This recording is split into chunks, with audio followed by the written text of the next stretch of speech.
Oh na na na na, oh no no no no. Leo barua natuma, ujumbe nenda kwa kipepeo huyo. Mwanzo milijituma, sikujua mshahara tunda biashara ubuyo. Nalo imeniuma, ila sina neno basi na shukuru. Chunaji kasha chuna, mimi nimebaki mifupa na we upo huru. Nilikuonga moyo, nikakupa na figo na pia muda wangu wote. We umekuwa mchoyo, kunilipa pigo na nadhalilika popote.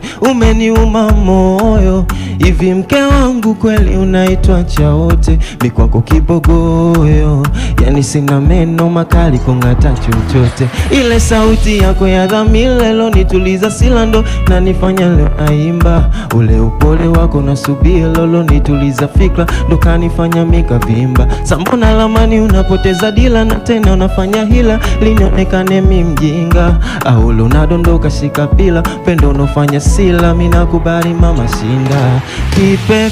Kipepeo, kipepeo, kipepeo, kipepeo, ay kipepeo, kipepeo, kipepeo, kipepeo.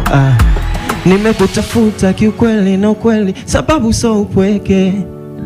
Nimekuja kushukuru punda ulonipa mateke. Mwanangu, kuna mtu anaitwaje unajua? Kuna mwanangu anaitwa anasema hivi namfahamu huyo jamaa kutoka chuoni.